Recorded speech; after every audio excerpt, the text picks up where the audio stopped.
everybody. Thank you for listening to Safta Speaks Sanity. And I have with me our world-renowned storyteller, griot woman, performer, lyricist, fantastic artist, international star, really, and Charlotte Blake Alston. And can you give us a sample of your brilliance, please? Tell us a quick story or sing us a song or whatever you want to do. Well, I guess I would say if I were to have a signature story, it would be the Cowtail Switch. Okay. And if you Google me, hopefully you'll find a link to my TED Talk, and I open with the Cowtail Switch. There was once a man by the name of Ogaloussa who had 5 sons and one on the way. Now, Ogaloussa was known as a great and powerful hunter, and at times he would teach his sons the art and the skill of hunting as they grew older. Well, one day Ogaloussa said goodbye to his wife, to his sons. He picked up his hunting weapon, set off down the path to hunt. The sun crossed the sky, grew dark. Sons lay down to rest. Woke up the next morning, the sun began his journey across the sky, and the brothers turned to one another and said, "Our father has not returned." Days passed. Ogaloussa did not come back. The sons turned to one another and said, "Our father has not returned." Weeks went by, months, until finally a day came when no one spoke the name of Ogaloussa. Well, soon that baby was born. And the child appeared alert from birth, seemed to peer right into its mother's eyes and ate and grew strong and crawled about and pulled himself up and toddled about the village and observed others in the village, other families, girls with their mothers, boys with their fathers. And when he was able to put together enough words, he turned to his mother at a meal and asked, "Where is my father?" And again the brothers turned to one another and said, "Yes, our father did not return. Let us go and look for him." So they picked up their hunting weapons. They set off down the path Ogaloussa had taken. They lost it and found it again, and lost it and found it again. And soon they came upon the rusted hunting weapons of Ogaloussa. And not far from those weapons lay what was left of their father. It appeared as though he had been attacked by an animal. And the brothers dropped to their knees and began to wail and to moan. And their grief was so deep.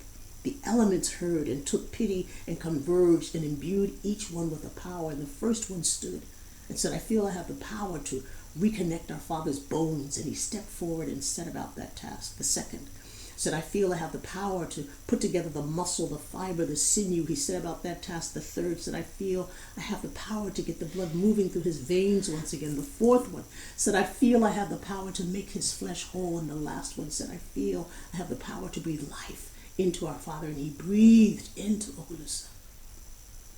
And Ogalussa's chest began to rise and fall. And they lifted their father, and they brought him back to the village.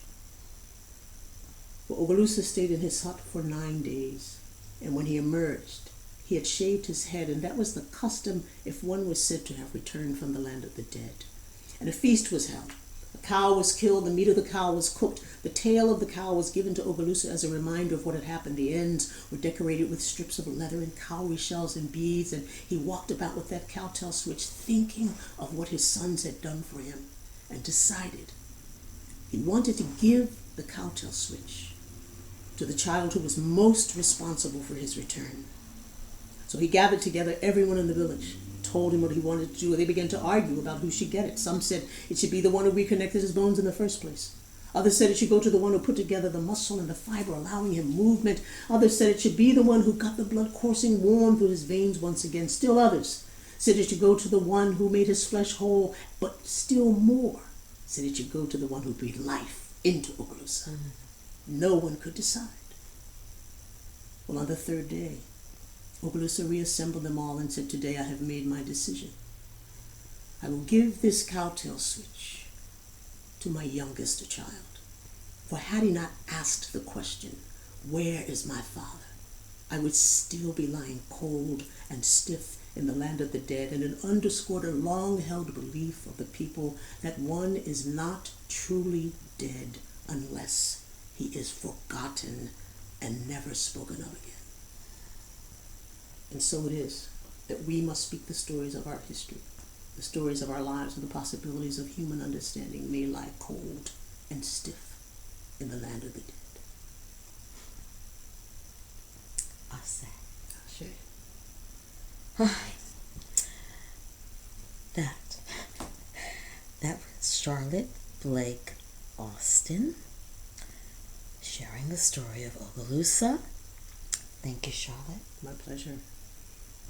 Tears in my eyes. And I'm certain that our audience is kind of basking in that beautiful story. There's great power in the spoken word and power in stories, and that's why they're important for us to continue to tell. Amen. Charlotte Blake Alston, and she has several upcoming performances that we want you to know about. So Charlotte, can you tell us where you're going to be in Philly and then out of town? So tell us your schedule, please. Sure. Well, what's coming up first in November is the annual In the Tradition National Festival and Conference of Black Storytelling, and that's actually this year. That conference rotates around the country. We were in Philadelphia a couple of years ago. This year it's in Montgomery, Alabama. Storytellers come from throughout the diaspora to celebrate the African-American oral tradition. I'll be performing there. But closer to home, here in Philadelphia in November, I am going to be working with an extraordinary virtuoso.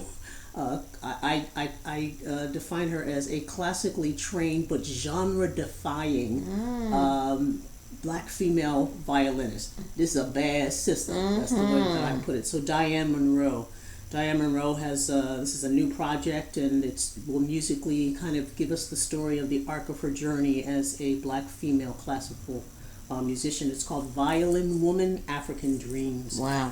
There will be 2 consecutive weekends of performances at the Cliveden House. I believe that's pronunciation. Cliveden, whatever is your proclivity. November 15, 16, 17. And then November 22nd, 23rd, 24th. Okay. So Friday and Saturday performances are in the evening at 8. And the Sunday performances are 3 in the afternoon. Okay. You can call the Cliveden House, or you can go on the website. You can Google DianeMonroeMusic.com. And Monroe is MONROE.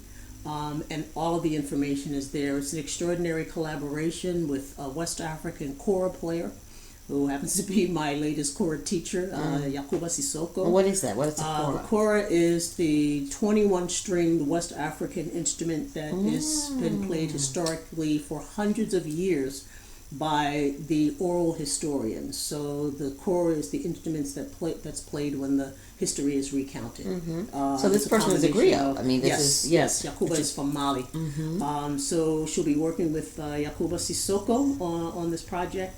She's working with an extraordinary banjo player as well. She's working with, there's a string quartet involved, bass player involved, percussionist involved, and spoken word as well. That is so fantastic. So I hope that you'll be able to make it. Yeah, now tell us more. I mean, the Cliveden House again.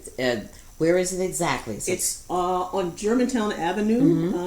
I'd have to historic Germantown. Historic 6401. Okay. Germantown Avenue in Philadelphia. Yes, historic Germantown. And it's the historic Cliveden House. Okay, and those dates again? The dates again are November 15, 16, 17, Friday, Saturday, Sunday. November 22nd, 23rd, and 24th. Again, the Friday and Saturday performances are evening performances at 8. The Sunday performances are at 3 in the afternoon. Thank you, everyone, for listening to Safta Speaks Sanity. Blessings to all.